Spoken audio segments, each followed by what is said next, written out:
Kalau mau mengetahui sebuah peradaban, sebuah suku, ketika bangsa atau suku itu sudah terjadi di masa lampau yang sangat lama, maka biasanya para ilmuwan akan mencoba mencari di mana kira-kira arsipnya disimpan. Untuk dia mendapatkan informasi. Itu sebabnya kalau mau jujur, saya kebetulan orang Toba. Banyak orang untuk meneliti orang Toba itu dia nggak pergi lagi ke Toba. Tapi pergi ke museum di Belanda sana. Karena pada waktu mereka menjajah negeri kita ini, mereka tidak hanya menjajah wilayah secara teritorial, tapi juga mereka membawa beberapa banyak barang-barang yang bernilai sejarah. Sehingga kalau kita mau membangkitkan semua kisah-kisah itu, apa yang terjadi di masa lalu, orang tidak lagi pergi ke Toba, nggak cukup lagi. Mereka mesti pergi ke beberapa museum yang ada di belahan Eropa untuk mencoba, ini marga Malawi ini dari mana dasarnya ini? Kok bisa marga Malawi ini katanya. Itulah mahalnya arsip. Merah putih yang dulu dijahit siapa itu? Fatmawati. Di mana disimpan? Semua diarsipkan. Tulisan proklamasi yang ditulis, yang dibacakan oleh Soekarno dan Bung Hatta itu di mana disimpan? Semua diarsipkan. Semua rapat-rapat sebelum kemerdekaan dideklarasikan oleh Soekarno dan Bung Hatta itu, ada beberapa banyak rapat yang terjadi, ada perdebatan di sana sini, ada gemelut di sana sini. Ada orang muda yang berkata, udah merdekakan aja sekarang, mumpung Jepang itu lagi luluh lantah dibantai oleh sekutu Hiroshima dan Nagasaki. Udah merdekakan sekarang. Tapi kelompok orang tua mencoba berpikir dan mengkalkulasi, biasalah orang tua biasanya hikmatnya dan pertimbangannya jauh lebih tinggi. Kira-kira seperti itu. Di mana semua itu kemudian disimpan? Semua itu diarsipkan. Sehingga orang-orang seperti saya yang lahir 70 sekian tahun setelah kemerdekaan Indonesia itu bisa mengakses semua informasi yang orisinil itu. Itulah kekuatan arsip. Itulah kekuatan arsip. Nah, pada waktu Yosua membawa bangsa Israel menyeberang Sungai Yordan, saya percaya dari perspektif Tuhan, peristiwa ini adalah peristiwa yang spektakuler yang perlu diwariskan kepada generasi setelah orang yang hari ini hidup. Itu sebabnya Tuhan memerintahkan Yosua untuk supaya satu dari setiap perwakilan suku mengangkat batu dari dasar Sungai Yordan itu untuk dibawa ke pinggir. Untuk dijadikan apa? Untuk dijadikan tanda dan peringatan. Kalau saudara orang Batak, saya mau pakai diksi kalimat kata orang Batak. Untuk apa batu itu? Untuk dijadikan sebagai tugu. Kalau orang Batak kan suka bangun tugu kan? Bahwa dulu sungai ini pernah dibelah. Dan ini adalah buktinya. Nah, batu itu apa? Tugu itu apa? Itulah arsip. Sehingga generasi selanjutnya bisa mengakses data itu. Kalau sekarang kan mungkin sudah lebih canggih ya. Kalau dulu informasi yang saya tahu, saya bukan orang yang ahli di sini. Ini gulungan kitab ini berasal dari banyak manuskrip yang sudah berumur tua. Kalau sekarang jauh lebih mudah, karena sekarang sudah bisa didigitalisasi manuskrip itu. Sehingga kalaupun terbakar, datanya sudah ada. Kita tinggal akses, semua sudah disimpan. Tapi saya hanya mau bilang seperti ini, bahwa berharga sekali. Ada banyak peristiwa-peristiwa hebat di masa lalu yang seringkali kita lupa untuk mengarsipkannya. Berharga sekali itu. Dalam kultur Jawa ada peninggalan sejarah mereka berbentuk keris. Beberapa waktu yang lalu, pemerintahan Belanda mengembalikan salah satu keris yang konon katanya adalah keris Pangeran Diponegoro. Nah itu dirawat, dipulangkan. Sampai di Indonesia, dikasih tempat yang sangat steril. Untuk supaya apa? Untuk supaya sang keris ini bisa bertahan sekian waktu lamanya lagi. Karena keris ini bisa bercerita bahwa dulu ada seorang Pangeran Diponegoro yang sangat masyhur itu. Saudara-saudara yang kekasih, peristiwa itu besar. Peristiwa itu hebat. Kita seringkali pada waktu kita merasakan mujizat Tuhan, pada saat merasakan pertolongan Tuhan, seringkali yang muncul dari diri kita adalah sebuah euforia yang sangat berlebihan. Oh puji Tuhan saudaraku, puji Tuhan. Kalau Pentakosta di kampung-kampung itu, biasanya sebelum khotbah ada bersaksi.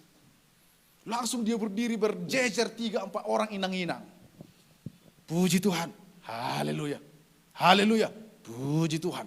Langsung dia bersaksi. Bapak dan Ibu, saya bersaksi di sini, menyaksikan di hadapan saudara seiman dan di hadapan Tuhan.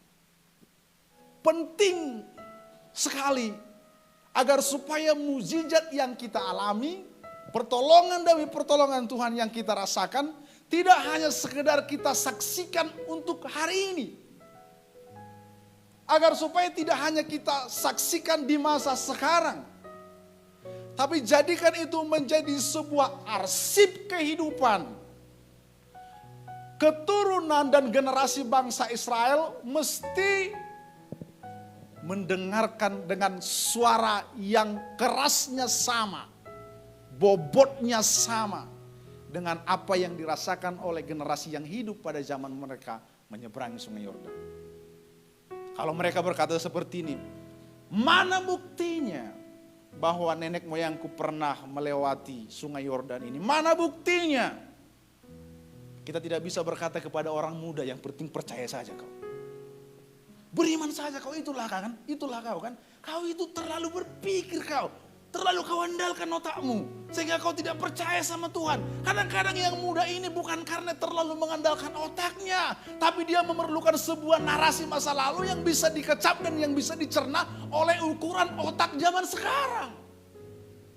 Itu sebabnya generasi orang Israel tidak bisa menantang itu. Karena ini batu, bukan sembarang batu. Saya percaya batu itu beda dengan batu yang ada di pinggiran sungai. Karena batu yang setiap tahun, bertahun-tahun lamanya direndam di dasar sungai, itu merupakan batu yang berbeda dengan batu yang hanya ada di pinggiran sungai. Saya percaya salah satu tantangan anak muda zaman-zaman sekarang ini adalah kita kekurangan narasi masa lalu yang bisa kita bawa di masa sekarang. Contoh ya, saya pernah lihat orang kaya tumpur. Saya pernah lihat orang kaya tumpur. Tapi tunggu sekian waktu lamanya, anaknya ada lagi yang kaya. Saya ulang ya. Pernah lihat orang kaya tumpur. Hanya tinggal tunggu waktu. Biasanya akan ada salah satu lagi yang tiba-tiba muncul jadi orang kaya.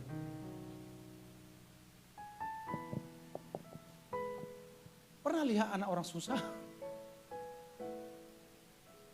Yang selalu ditawarkan sebuah narasi, nakku kita orang susah. Ketika dia punya cita-cita yang hebat, lalu orang tuanya berkata, nakku apalah daya dan apalah upaya kita. Pernah dengar seperti ini? Pernah dengar ada orang yang sangat pintar, yang sangat cerdas, bercita-cita. Tapi narasi yang dia bawa untuk dia konsumsi adalah narasi-narasi yang mematahkan semangat. Tapi coba lihat ya. Ada orang kaya tiba-tiba tumpur, boom, semua habis. Tapi tidak lama dia bangkit lagi. Kenapa? Karena ada narasi yang dia bawa. Kita dulu anak orang kaya. Dulu ini semua tanah ini, tanah nenek moyang kita.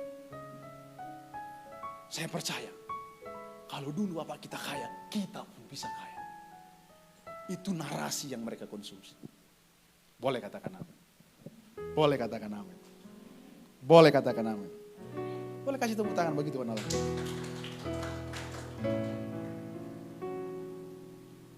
Suatu ketika, pada waktu bangsa Israel selama 40 tahun di padang gurun, mereka dipelihara oleh Tuhan dengan makanan yang disebut dengan manna. Itu adalah roti yang turun dari surga untuk memelihara bangsa itu. Tapi sekali lagi Tuhan juga melakukan hal yang sama. Dia bilang seperti ini, ambillah satu gomer, tempatkanlah di sebuah tempayan, di sebuah tempat, lalu masukkanlah ke dalam tabut perjanjian itu. Di dalam tabut perjanjian itu ada apa? Ada mana. Ada apa lagi? Ada tongkat Harun. Ada apa lagi? Ada batu loh. Untuk supaya apa? Untuk supaya generasi itu juga tahu bagaimana Tuhan menolong mereka selama 40 tahun di padang gurun makan roti yang tidak dibuat oleh tangan manusia. Itu semua harus diwariskan. Nah masalahnya adalah keturunan itu hanya mewariskan tanah, hanya mewariskan harta, hanya mewariskan wilayah, tapi mereka lupa mewarisi semua kisah itu. Padahal kisah itu jauh lebih mahal. Kalau saudara flashback, suatu ketika Tuhan berkata kepada Yesua, bilang seperti ini, jangan kamu lupa apa? Memperkatakan. Nah masalahnya orang Kristen itu suka comot-comot yang hanya memperkatakannya saja. Tapi fungsi memperkatakannya itu dia lupa. Fungsi memperkatakannya itu adalah menghidupkan semua apa yang Tuhan pernah katakan. Boleh katakan amin. Boleh katakan amin. Nah orang Kristen banyak hanya memperkatakan. Sehingga hanya semacam hafalan, tidak ada ubahnya. Firman Tuhan itu dibuat semacam, apa itu yang hafalan itu? Mantra. Dengar, saya tidak tahu kenapa di setiap wilayah selalu ada saja mitos dan dongeng. Saya nggak tahu, coba cek ya, saya tidak mempelajari. Untuk konteks orang Karo, pasti ada. Orang Karo itu dulu seperti ini, pasti ada Bang Boy. Orang Batak juga punya. Selalu saja punya yang seperti itu. Dengar ya. Kalau saja sesuatu yang mati, yang tidak ada, yang katanya mitos, bisa terus dipelihara seolah-olah dia hidup dan nyata. Kenapa firman Tuhan, kenapa setiap perkataan Tuhan yang berkuasa itu kita tidak hidupkan dalam hidup kita? Kenapa kita tidak hadirkan? Dengar ya. Ini Alkitab. Ini firman Tuhan, boleh katakan amin. Tapi firman Tuhan ini bisa 3 tahun di kamar. Apalagi sekarang ini kan agak banyak juga orang terlalu agamawi. Peletakan batu pertama, tunggu dulu. Pak Pendeta, supaya Tuhan hadir. Sebelum peletakan batu pertama, Alkitab ditaruh di bawah. Padahal Alkitab yang di rumah nggak pernah dibaca. Nah masalahnya adalah narasi yang kita pakai biasanya Alkitab tidak pernah kita baca. Nah kalau orang suruh baca itu kan memberatkan kan. Coba kita ganti diksinya. Tapi firman Tuhan yang ada di kamar itu tidak pernah kita hidupkan dan tidak pernah kita hadirkan.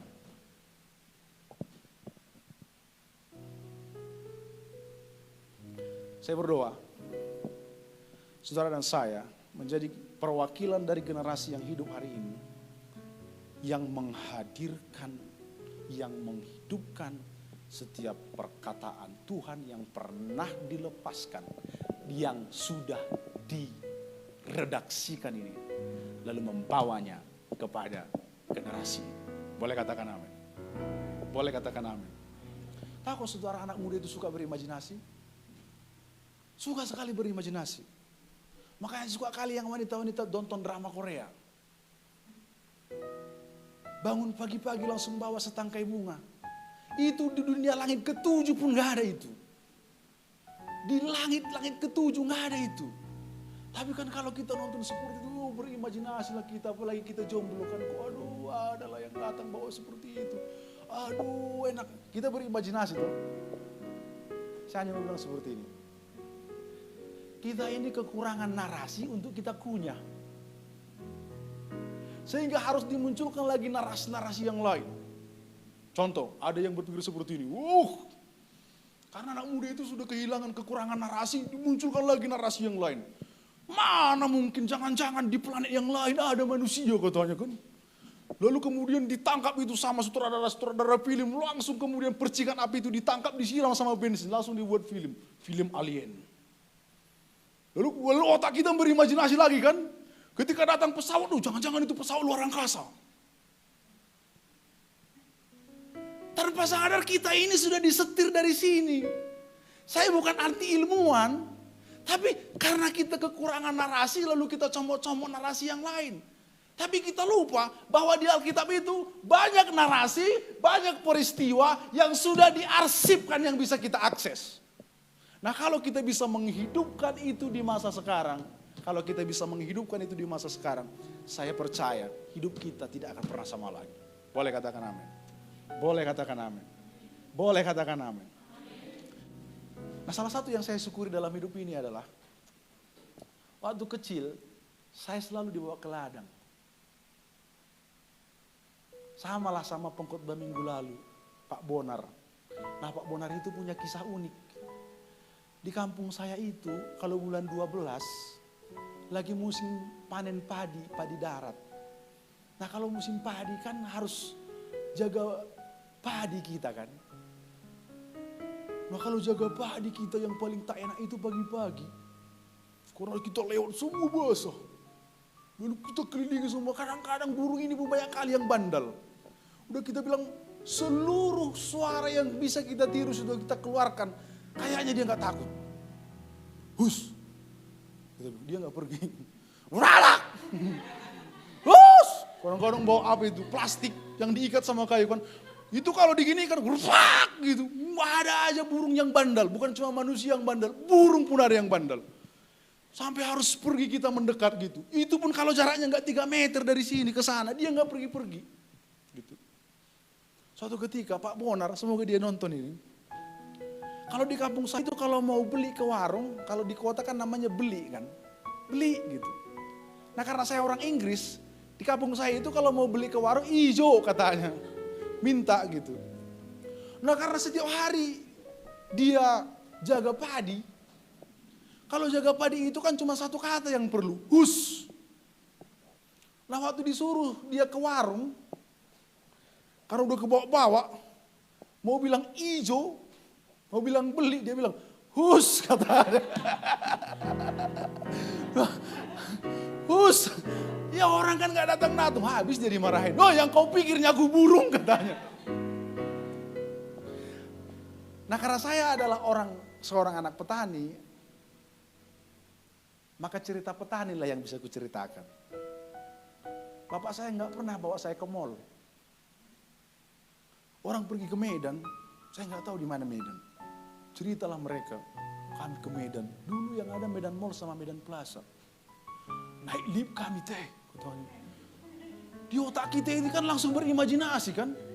Gimana sih lift itu gitu. Ada di lift jalan gini. Langsung kita tinggal berdiri nyampe di atas. Lalu kita berimajinasi. Kita main-main, kita gambar-gambar. Imajinasi jangan-jangan lift itu bentuknya seperti ini gitu kan. Karena aku mau petani gak mungkin lah aku ceritakan kepada saudara kisah-kisahku yang bukan di petani. Saya dibawa ke ladang. Benci kali aku kalau sudah libur. Orang kalau libur senang kali dia. Kalau aku bencinya minta ampun. Karena berangkat pagi pulang malam. Begitu. Tapi ada satu hal yang saya syukuri. Kalau kami di ladang. Bapakku itu sering cerita. Diskusi dia. Sambil pegang cangkul. Indah sekali itu. Lalu kami cerita. Saya dulu cita-cita mau jadi pengacara. Gak tahu kenapa. Mungkin karena aku orang Batak itu kan banyak jadi pengacara kan. Saya pernah berpikir, kenapa orang Batak banyak jadi pengacara, aku pikir. Lalu pulang kampung lah, aku ada acara adat. Kalau orang Batak acara adat kan udah kayak pengadilan itu. Serius. Nanti coba cek ya kalau orang Batak pesta ya. Udah kayak pengadilan itu. Ada juru bicara di sini, ada juru bicara di sana. Raja Nami, fotonya. Pantas orang Batak banyak jadi pengacara, aku pikir.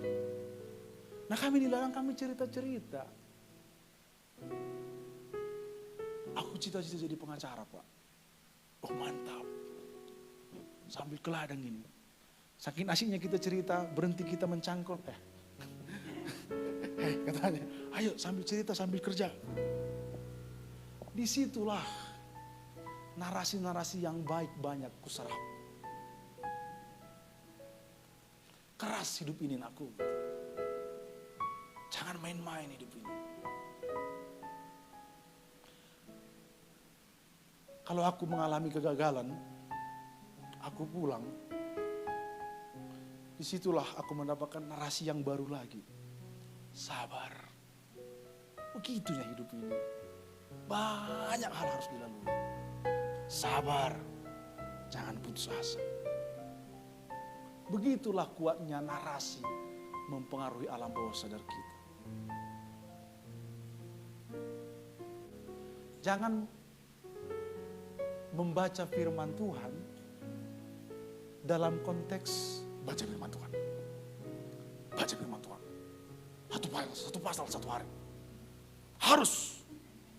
Kalau nggak harus, lupa dia baca ayat, kelamaan dia bangun, lalu kerja dia, lalu rasa bersalah yang memenuhi semua pikirannya. Tadi aku nggak baca firman. Bukan berarti itu saya anjurkan, enggak. Tapi cobalah melakukan pendekatan terhadap firman Tuhan dalam metode dan pendekatan yang lain. Nanti kamu akan membaca firman Tuhan seperti nonton film Hollywood. Yesus datang. Beri mereka makan. Tiba-tiba para murid bisik-bisik. Itu kalau film Hollywood ada musiknya itu. Bagaimana kita kasih makan ini? Nanti dilempari lah kita pakai batu. Lalu tiba-tiba Yesus datang nanya lagi. Sudah kau kasih mereka makan? Belum guru. Berapa lagi yang kamu punya? Hanya beberapa roti dan 3 ikan. Lalu dia berkata, bawa kepadaku. Wow, kita kayak nonton film. Kalau di saat kita berkekurangan, di saat kita pas-pasan, gak perlu kita nonton drama Korea. Supaya kita lihat, wah lupa kita melihat indahnya orang Korea. Lupa kita sedang lapar. Bisa kita tonton apa? Kita buka saja firman Tuhan dengan metode dan pendekatan yang berbeda. Bahwa dulu Allah pernah kasih makan ribuan orang hanya dengan beberapa ikan dan beberapa roti.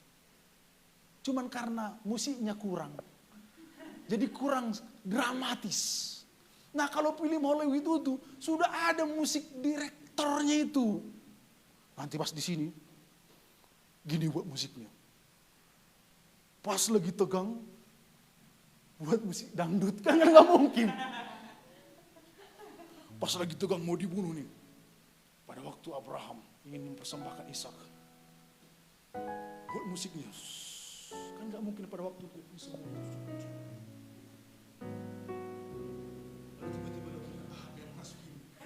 Tidak mungkin kan? Tapi pendekatan kita yang kurang saja terhadap semua arsip ini. Itu saja yang membuat kita. Di awal tadi saya bilang seperti ini. Ada 2 hal yang bisa menggerakkan manusia. Yang pertama adalah apa yang ada di depan. Orang sering bilang dream, mimpi. Itu sebabnya ketika seorang anak lahir, apa mimpimu? Aku mau jadi dokter. Langsung dibeli stetoskop. Pura-pura dia bermain. Kepala kita punya stetoskopnya. Supaya apa? Supaya mimpinya hidup. Tapi coba kalau bilang seperti ini, apa mimpimu? Aku pengen jadi dokter. Tahu nggak ya? Ini yang hadir hari ini, banyak mimpinya yang sudah dibunuh bapak mamanya ini.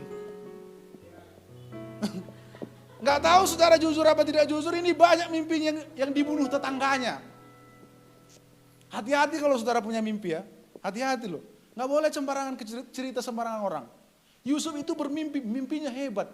Tapi kelemahan Yusuf itu, dia suka cerita ke sembarang orang. Baru dia bermimpi, sebentar lagi langsung datang orang yang ingin membunuh mimpi itu. Kau mau jadi raja kau? Mau jadi raja pula kau? Saya berdoa. Sekali lagi, ada mimpi yang hari ini ada di masa depan yang bisa menggerakkan orang. Sekali lagi nggak apa-apa kan? Siapa tahu ada calon kepala daerah yang dengar ini. Orang kalau kampanye, apa yang ditawarkan? Mimpi yang dia tawarkan. Nanti kalau saya terpilih, semua gratis.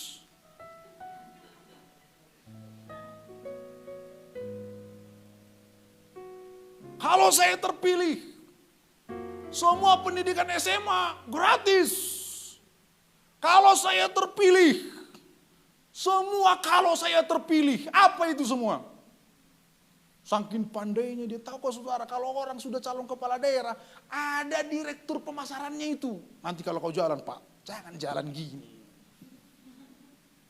Siapa pernah lihat Pak Jokowi pada waktu masih wali kota cara jalannya bagaimana? Nunduk-nunduk kan? Sekarang, coba bandingkan cara jalan Jokowi sekarang dan pada waktu dia wali kota. Coba bandingkan cara jalan Jokowi pada waktu, cara dia berpidato pada waktu dia wali kota atau sekarang. Sekarang kalau dia berpidato gagah banget. Saudara-saudara sebangsa dan setanah air. Negeri kita sedang dilanda oleh wabah virus corona. Mari kita bergandengan tangan. Wah itu ada konsultannya itu. Nah orang kalau sudah mau calon, kalau saya terpilih. Semua kalau saya terpilih. Itu apa? Dream. Itu apa? Future. Future bisa menggerakkan orang dari rumah ke bilik suara. Itu satu. Yang kedua, apa yang bisa menggerakkan orang? Arsip masa lalu. Itu bisa menggerakkan orang. Saya mau cerita ya. Saya akhiri khotbah saya ini. Saya orang Batak. Dalam kultur orang Batak, mohon maaf sekali lagi walaupun ini tanah karo, ada namanya padan. Padan itu semacam janji sumpah. Ketemulah marga Samosir misal dengan marga Malau. Kami nggak sama ini. Tapi bilang seperti ini.